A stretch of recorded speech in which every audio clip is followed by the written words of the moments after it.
All right, as promised, we'll now get to the derivative of a function of two variables, right? So suppose we're given,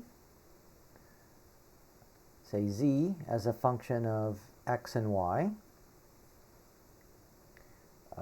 Then we can take the derivatives, right? Now we call these partial derivatives, right?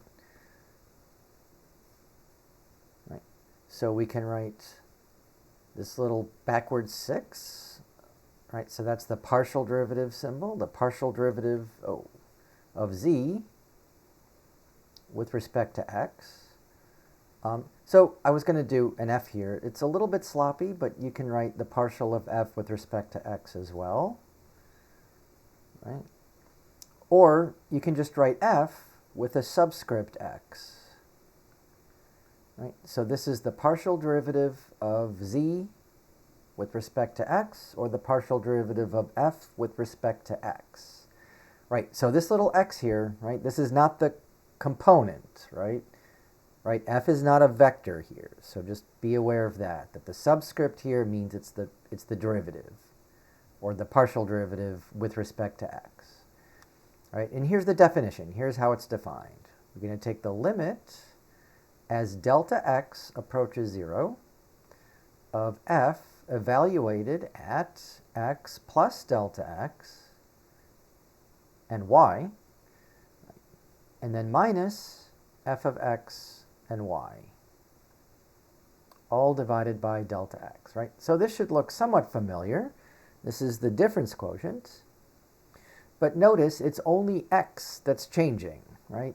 It's the delta x that's approaching 0. The y is essentially the same in these two terms, right? So the y does not change. So effectively, we are treating treat y as a constant, right? For the purpose of taking the derivative with respect to x, y is treated as a constant, right? And you can do the similar thing with respect to y now. Take the partial derivative of z with respect to y, right? Or you can write it this way, or you can write it this way, right? So instead of saying the partial derivative of f with respect to y, sometimes I'll just call it the y partial of f. It's a little easier to say. So here, it's going to be delta y that approaches 0 in the limit of f of x, y plus delta y, minus f of xy, right? All divided by delta y, right? So, yep, in this example, it's the x that doesn't change, right? So for the y partial derivative, we are treating x as a constant, right? So you can take the partial derivative with respect to x or with respect to y, right? But not both at the same time. Okay? We will talk a little bit about the complete derivative, or what's called the total derivative, in the next section, in the next video.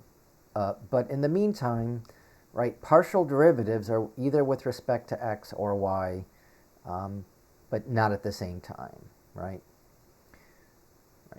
And this is for a function of two variables, right? If you have a function of three variables, say we're given w as a function of, I'll use f again. I was going to use g, but it's fine. F of x, y, and z, right? Then in a very similar way, you can define the partial of w with respect to x, or just f subscript x as a function of x, y, and z, right? You can define the partial derivative of w with respect to y, or f subscript y, or the partial of w with respect to z. And I'm going to squeeze that in here, right? So, yep, in this case, for the partial derivative of w with respect to x, you're treating both y and z as constants, right? And if you're taking the partial derivative of, say, w with respect to y, here x and z are considered constant. I'll spell it out. And then with respect to z, that means x and y are held constant, right? And so on, right? You can do this with 4 variables, 5 variables, and so on. But in this course, 2 or 3 is usually good enough.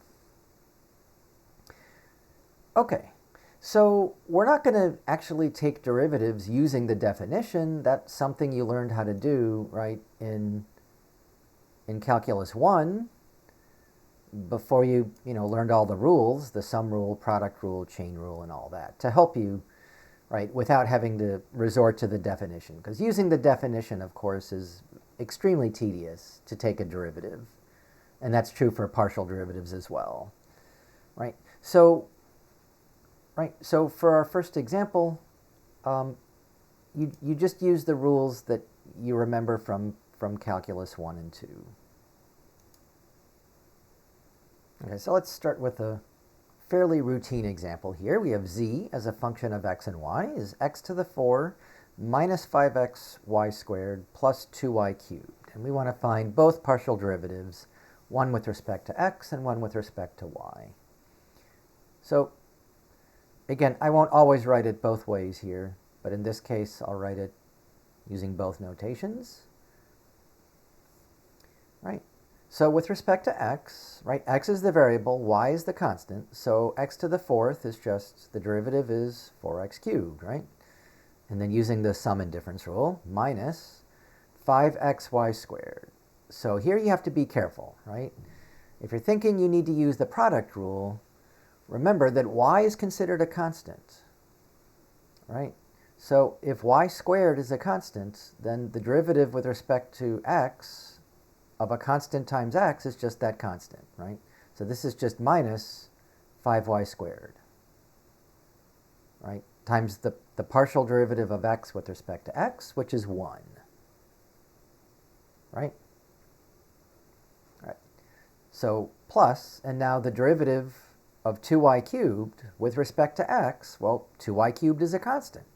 So the derivative is 0, right? So in the end, you just get 4x cubed minus 5y squared. So that is the partial derivative with respect to x. Now, let's reverse it, and let's take the partial derivative of z with respect to y. Right? So now we're treating x as a constant. So the derivative of x to the 4th is 0. Right? It's not 4x cubed anymore because x is considered the constant here, right? Minus, well, 5y squared times x, right? So the derivative of 5y squared is 10 times y, but x is still a constant, so multiplied by x, right? And now the derivative of 2y cubed is 6y squared, right? So this is just negative 10xy plus 6y squared, and that's with respect to y. Okay, so it just takes a little bit getting used to the idea that y can be a constant when, obviously, if you have a function that depends on 2 variables, x and y are both independent variables, y is a variable, right? So y, is not a constant, but for the purpose of taking the partial derivative, we are effectively treating it as if it were a constant, right? So when you take the x partial, treat y as a constant. When you want the y partial, treat x as a constant. All right, so let's do another one. Okay, so here's another one. This is a function of 3 variables now, right? So x, y, and z are the independent variables. We'll say w is the dependent variable. And, the question is to find all 3 partial derivatives. So we want to find partial of w with respect to x, partial of w with respect to y, and the partial of w with respect to z. So we'll just go down the line. Start with the partial of w with respect to x. You can also write this as g subscript x. And it will be a function of x, y, and z. Right? Although it doesn't have to be, of course. It could just be a function of, say, x, or just y and z. But in general, it could depend on all three of these, right? Okay, so x times e to the yz, right? So if y and z are constants, then e to the yz is a constant, and the derivative with respect to x is just 1. So you just get e to the yz, right? Plus, and now the derivative of z squared tangent of xy. All right, so z is a constant, right? So we just multiply z squared times the derivative of tangent. And you know the derivative of tangent, I hope, is secant squared. So you should remember that from Calc 1, yeah. And now the chain rule, right? So we have to take the derivative, or in this case the partial derivative, of x times y, right? So again, we don't need the product rule here, right? Y is a constant, so with respect to x, this is just y, right? So this is just equal to y. So putting it all together, you still have e to the yz plus, we'll say y times z squared times the secant squared of xy. And that should do it, right? Now let's do the partial with respect to y. Right? Or g subscript y. All right, so now y is the constant, right? So x, y is the variable. X and z are constants, right? X and z are constants, so we'll keep the x. And, right, so the derivative of e to the yz is z e to the yz, right? I mean, you know, if you're taking the derivative of e to the 5y, that would be 5 e to the 5y, right, by the chain rule. So, yep, so the z comes in front, right? Plus, right, so z is still a constant. We'll keep the z squared. And then the tangent of xy. So that's going to be secant squared of xy times the partial with respect to y of xy. And now that's going to be x, right? This is going to be x. So I'm just going to drag the x in front here without having to write it all over again. I hope that's okay. So just put the x in front. And that should do it here, right? And finally, with respect to z,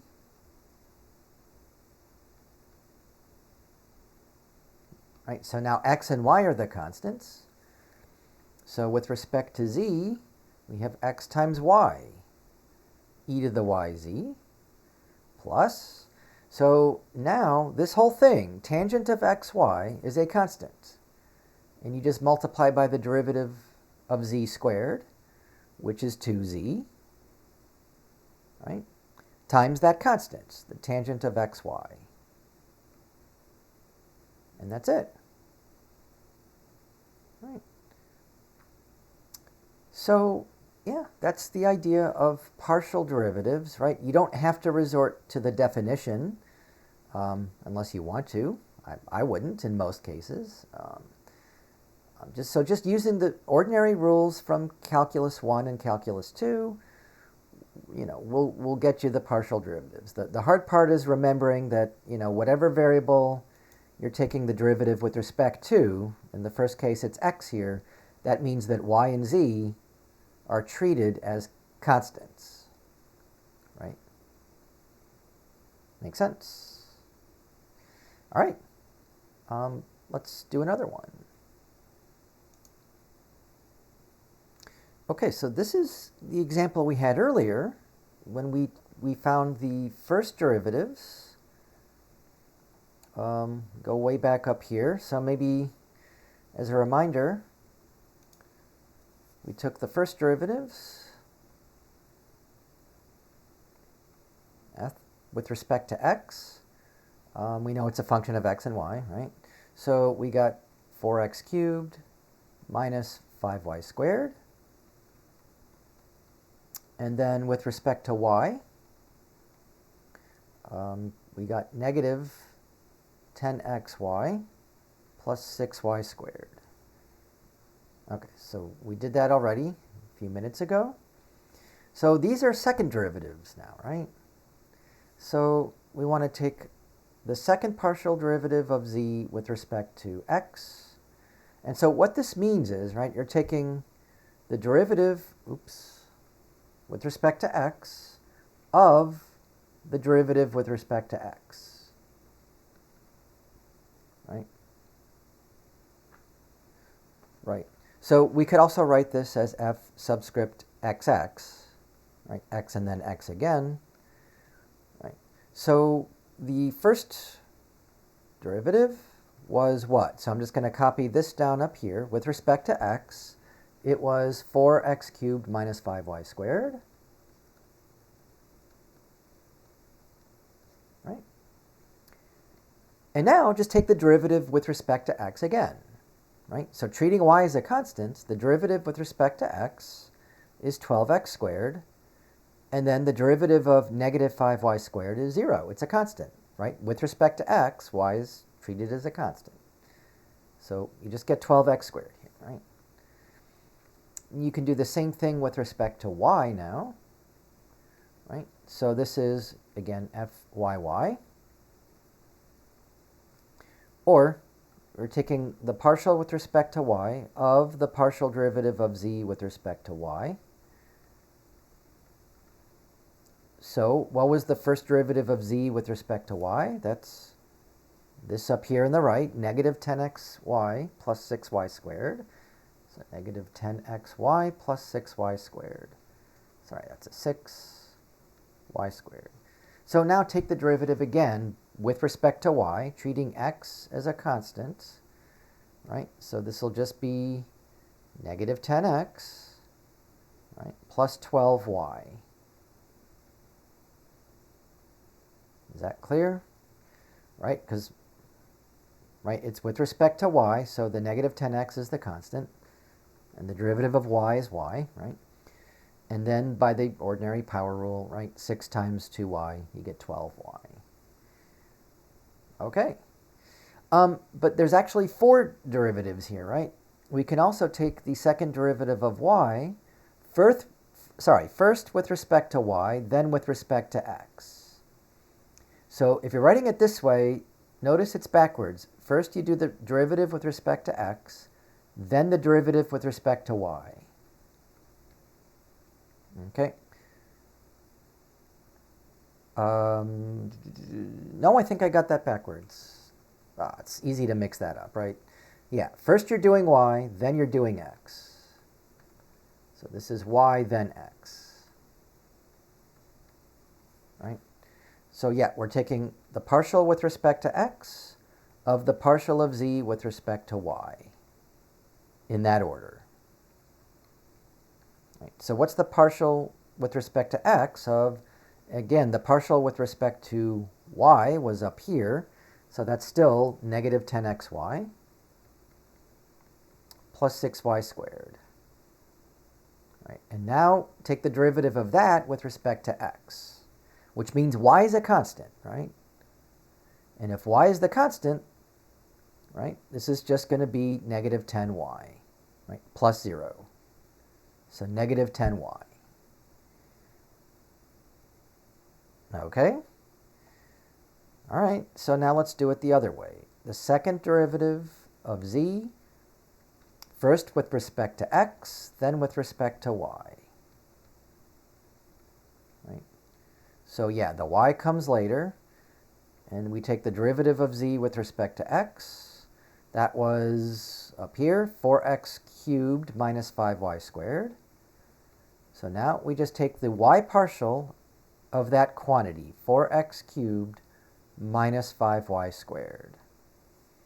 Okay, so when you take the derivative with respect to y, right, x is treated as a constant, so 4x cubed is all one big constant, so the derivative of that is 0, right, minus the derivative of 5y squared is 10y.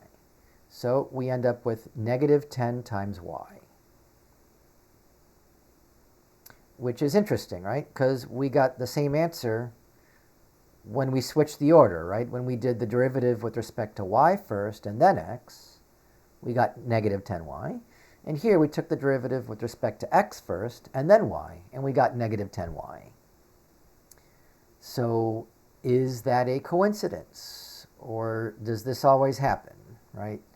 In other words, does it matter which order you use here, right?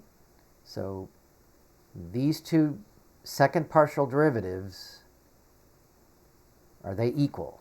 Or I should say, are they always equal? Right? Because it's possible this was just a coincidence here, right? So we can prove it, but it turns out that they are, right? And rather than prove it, let's just do another example, and you'll see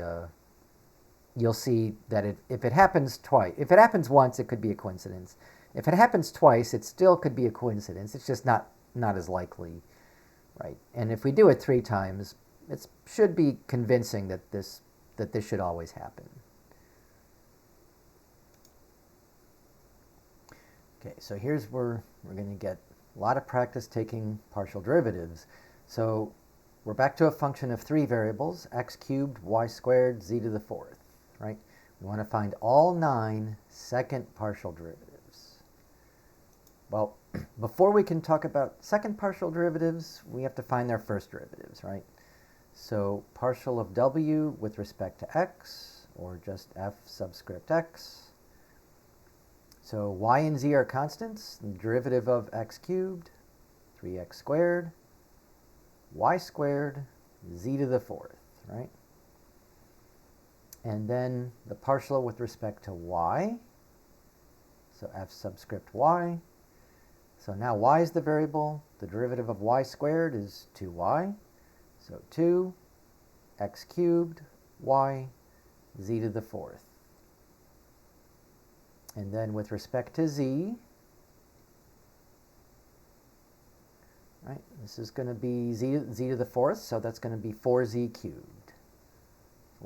4 x cubed y squared z cubed. Okay, so these are the first partial derivatives. Now we need the second partial derivatives, right? So let's start with the second partial derivative of w with respect to x, or fxx. So with respect to x, you're just going to get 6x y squared z to the 4th. Right? So now we took the derivative with respect to x. What about with respect to y then? Right? So this is fxy. So we take the x partial and then take the derivative of this with respect to y. Okay? So what you're going to end up with is 2y times 3x squared z to the 4th. Right? Everyone see that? Right, so the derivative of this with respect to y, right, is 2y. So 2 times 3 is 6. X squared y z to the 4th. Right. And then take the x partial derivative, and then with respect to z, so fxz. So again, same thing. We have the first derivative with respect to x is this, and now take the derivative with respect to z, so you get a 4z cubed times 3x squared y squared. Right? So that means we're going to get 4 times 3 is 12, x squared, y squared, z to the 3. Okay. Let's take the second partial of w. I can write maybe a little bit bigger with respect to y and then y, right? Actually, to be consistent here, yeah, let's do it this way. With respect to y, then y. Okay, so now we take the first derivative with respect to y, that's this, and then take the derivative with respect to y again, and the derivative of y is 1. So you still have 2x cubed z to the fourth, right? So 2x cubed z to the fourth. Okay. So now we can take the second derivative of w, first with respect to y, then with respect to x.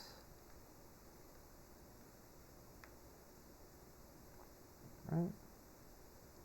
And you know what? I probably did put it in the wrong place. Let me switch these so that we can compare them.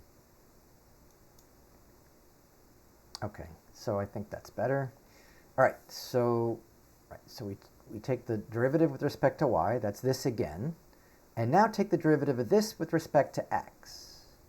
So for x cubed, you're going to get 3x squared, right? Times 2 is 6. So 6x squared, and we keep the y z to the fourth, right? So already we can see that these two, even though we did them in the opposite order, x then y, and then y then x, we got the same thing. So yeah, no coincidence, right? All right, and now, even though this will be, yeah, these will not be the same, but that's fine. This is the second partial of w, first with respect to y, then with respect to z. So f y z. So again, take this with respect to z, you're going to get 4z cubed, right, times 2x cubed y, so that's going to be 8x cubed times y times z to the 3, z cubed, right? Okay. And now let's do everything with respect to z, and then z again. So f z z. So take the derivative of this with respect to z. Z cubed becomes 3z squared times 4x cubed y squared. So I think that's going to be 12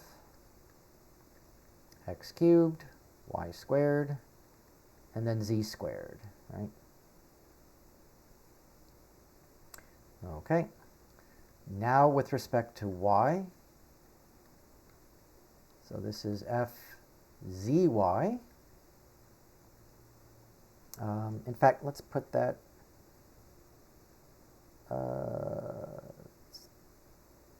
yeah, let's put that over here. It's going to run out of space anyway. So second partial of w with respect to z, then y. Okay. Yeah, so it's the z one here, and then take the derivative of that with respect to y. So for y squared, the derivative of that will be 2y. Right? So you're going to get 8 times x cubed times y times z cubed. And again, these were the opposite order, but you can see they're exactly the same. We did y first and then z, and then we did z first and then y, and the two partial derivatives are exactly the same. So no coincidence there, right? All right, and what's the one we're missing? We're missing the second partial derivative of w, first with respect to z, then with respect to x. Right? So first with respect to z is this, and then with respect to x, you're going to get 12x squared times y squared times z cubed. Right? And so this was, oh, maybe I should, yeah. Sorry, this was f zx. Right? But you can compare this with fxz up here, And you can see they are the same. 12x squared y squared z cubed, 12x squared y squared z cubed, right?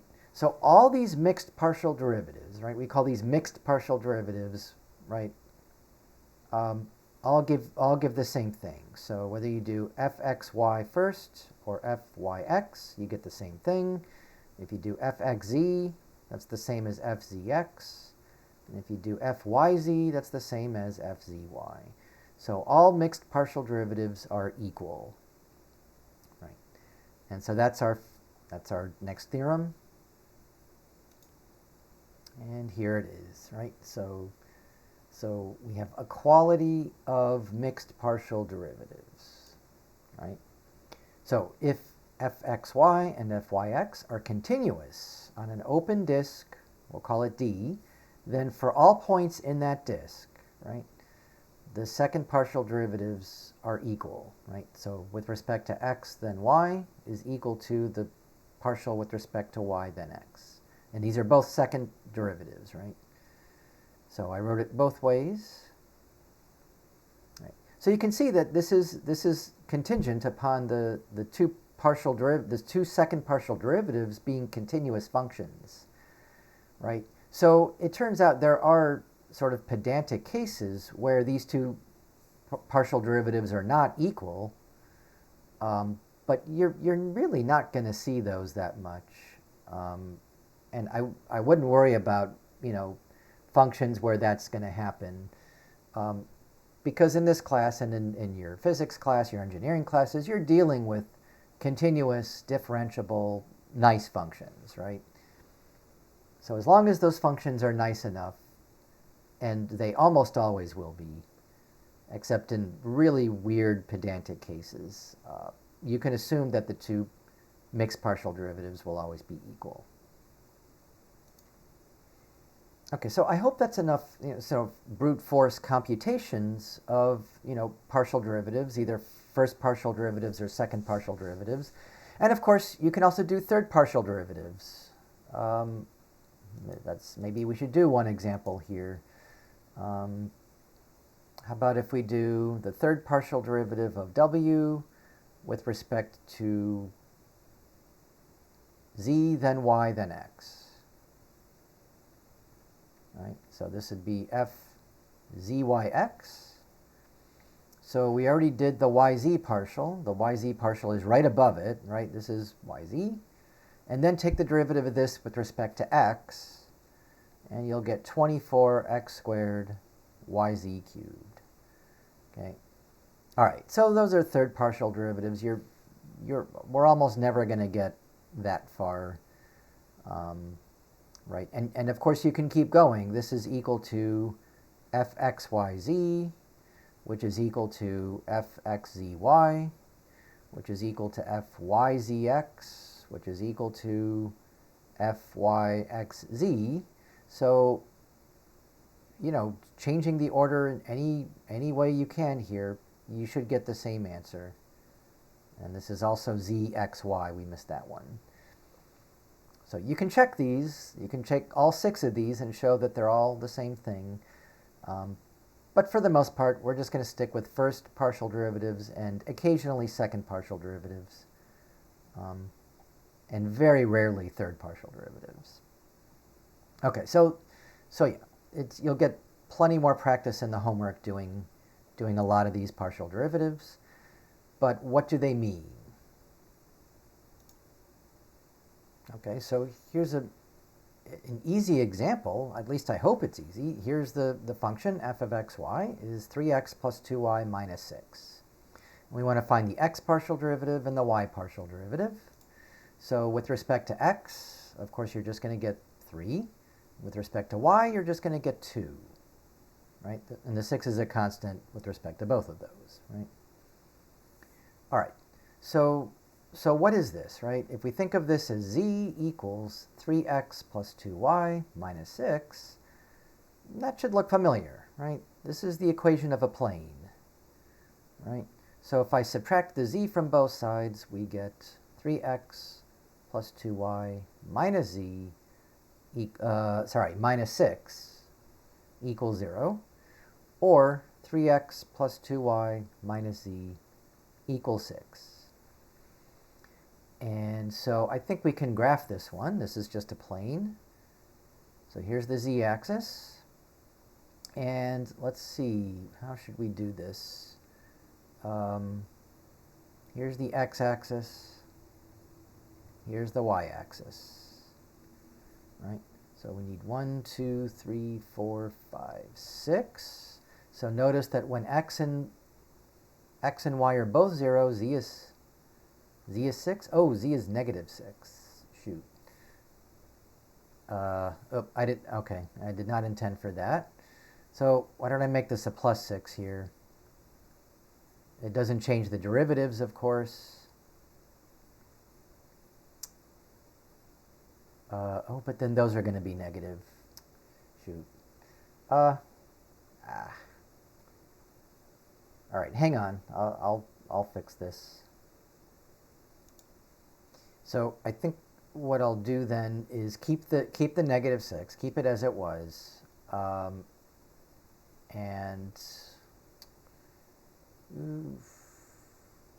I could treat this, no. All right, I think I just really messed up this example here. So I'm just going to have to reorient the graph, that's all. There we go. I think it looks a little more like this then. All right, so yeah, when x and y are 0, z is negative 6. So that's right here. 0, 0, negative 6. When y and z are 0, x is 2. So this is 2, 0, 0. And when x and z are 0, y is 3. So this is 0, 3, 0. Okay. So, yep, essentially the plane will look like this. Right. And remember, it keeps going in all directions here. But this is a plane, right? This is just the equation of a plane. And that's my weird attempt to graph it. So probably would have been better if I maybe reoriented it this way. If I have this as the z-axis, let's make it somewhat vertical here. And then this is the x and y axes here. Right. The plane should look like this.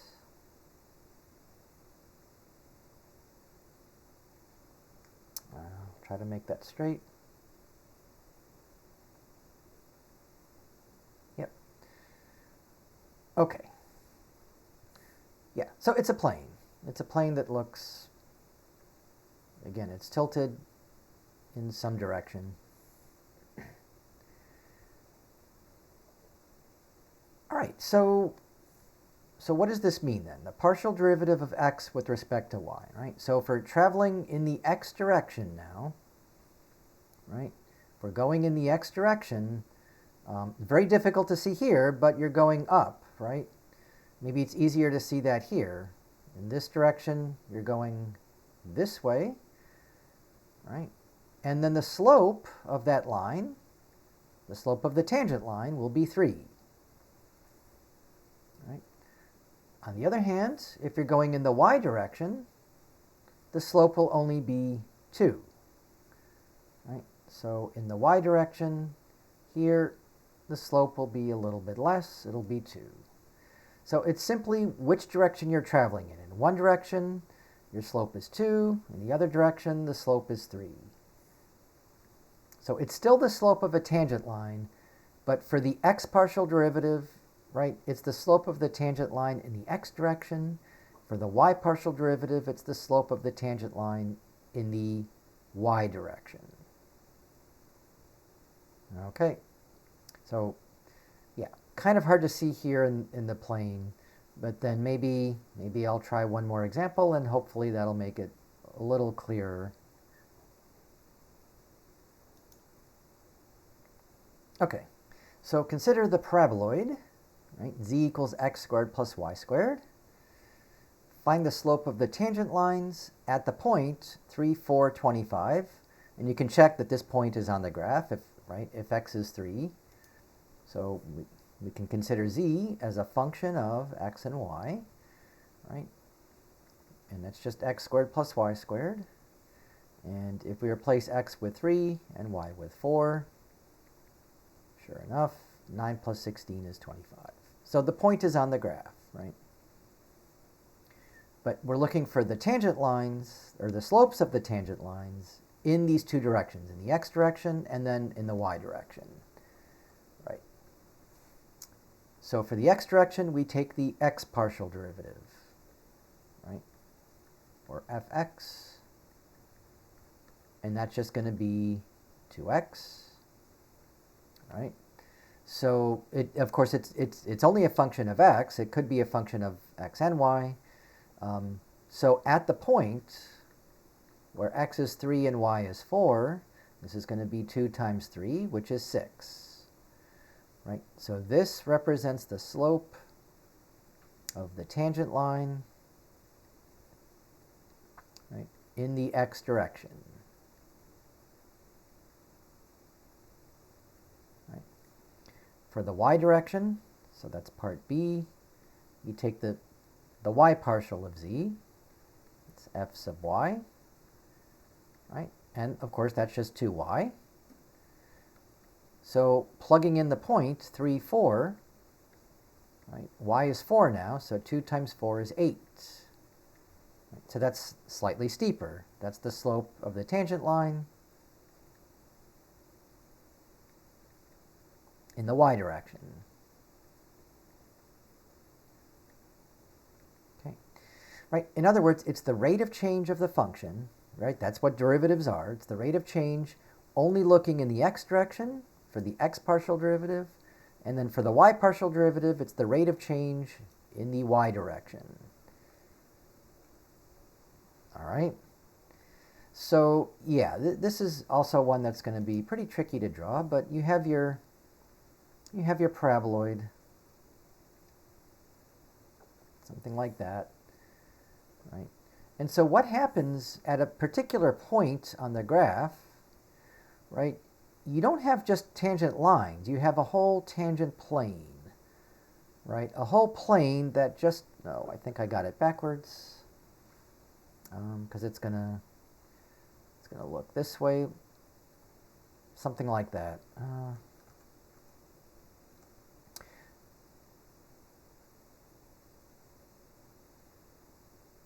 Okay, it's really tough for me to draw the plane. If the point is right here, right, then the plane will be like this. It'll be coming out of the board right at us, right? So at a given point, let's say down here, yep, something like that, right? Right. So when you look in a specific direction, in the x direction, right, it might be this tangent line, and in the y direction, it might be this tangent line, and one will always be, well, in this case, the y slope will be greater than the x slope. But they could be the same too, of course, right? I mean, after all, if we picked the point, say, 5, 5, and what would that be, 50 squared, yep. Then 2 times 5 and 2 times 5 are the same. So then they have the same slope in either direction. But yeah, that's right. I wanted to show you a case where there are different slopes in different directions. Very difficult to draw. Right? So this is something you might want to try graphing on one of those programs in MATLAB or Mathematica, and you can change the orientation and see how that works. So we'll talk about the tangent plane a little bit later in this chapter. Right, so this is the tangent plane, right? And right, you can think of it as spanned by these two lines, right? By the two tangent lines in the x direction and the y direction. That's one way to get the tangent plane. All right, so hopefully that gives you the sort of the meaning of the of the derivatives, right? So derivatives, just as in Calc 1, it's the slope of the tangent line or the instantaneous rate of change of the function. And so that's no different here, but when you have two partial derivatives, right? One is the rate of change in the x direction, the other is the rate of change in the y direction. One is the slope of the tangent line looking in the x direction, one is the slope of the tangent line if you're going in the y direction. All right, so I hope that helps. Okay, so one last example, and this has to do with a specific type of function called a harmonic function. So a function f of x and y is called harmonic if it satisfies this equation here, right? So this equation just says you take the two second partial derivatives, one with respect to x, then x, one with respect to y and y, and when you add them up, you get 0, right? So this is a very important equation. It's called Laplace's equation. Laplace's equation. And so any function satisfying Laplace's equation is called harmonic.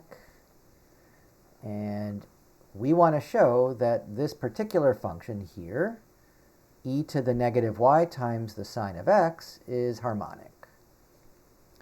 Right, so how do we show that? We have to show that it satisfies this equation. We need both partial derivatives, right? In fact, we need the second partial derivatives. So let's do the first partial derivative with respect to x. The derivative of sine is cosine, and the y is a constant, right?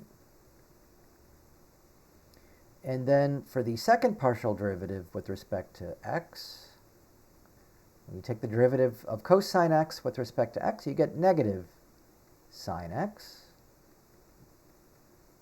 right?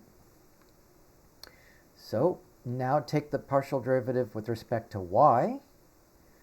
Well, e to the negative y, the derivative of that is going to be, oh, sorry, it's up here. The derivative of e to the negative y is negative e to the negative y.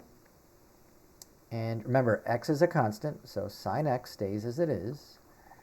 And then take the second derivative with respect to y. So take the derivative of this with respect to y, and you're going to get negative negative e to the negative y, right? So you get another negative sign, and that makes it a positive e to the negative y times the sine of x.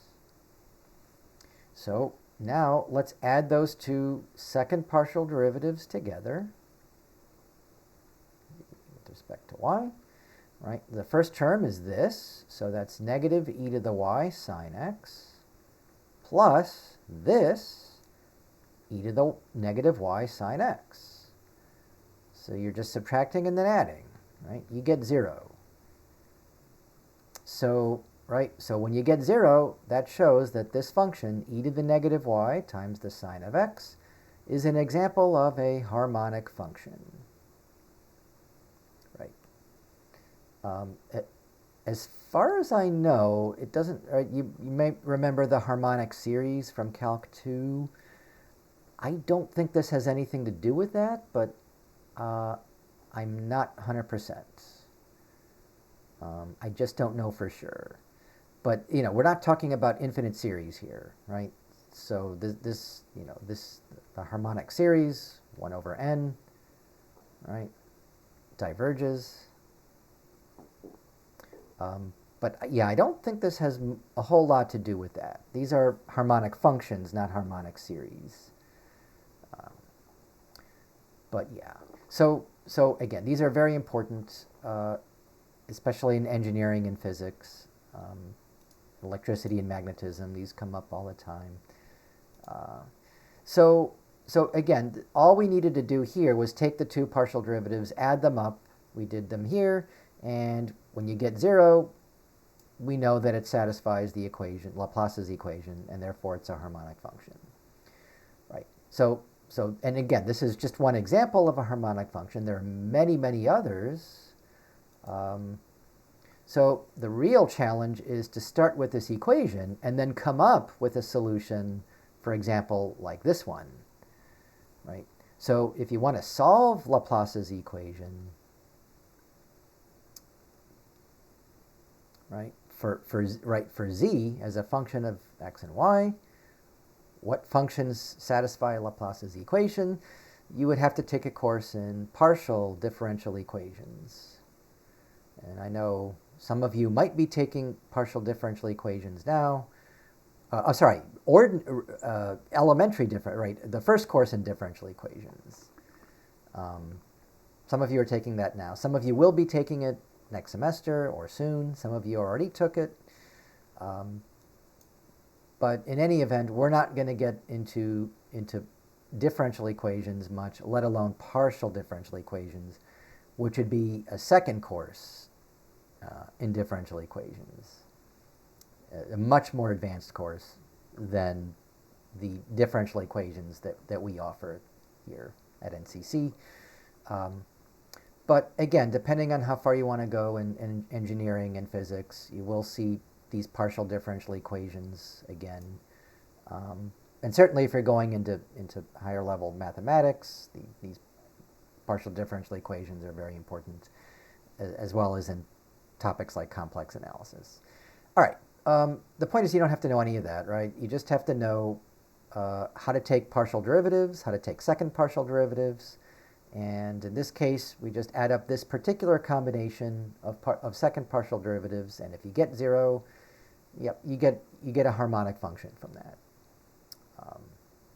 But that's it. So yeah, so mostly just get a lot of practice in taking partial derivatives, because we're going to be doing that quite a lot in this course, and you will be doing that in your mathematics future, engineering future, science, any sciences, physics, of course, chemistry. You will need to know about partial derivatives. Oh, thermodynamics too, of course. Those partial derivatives come very important when you're dealing with the ideal gas law, KNT or nRT, depending on how you prefer to write it. Yeah, you're going to have to know how to take partial derivatives of, say, pressure with respect to temperature and all that stuff. So yeah, in thermodynamics, statistical mechanics, very important. So those are some uses for partial derivatives. And again, we will see them again very shortly.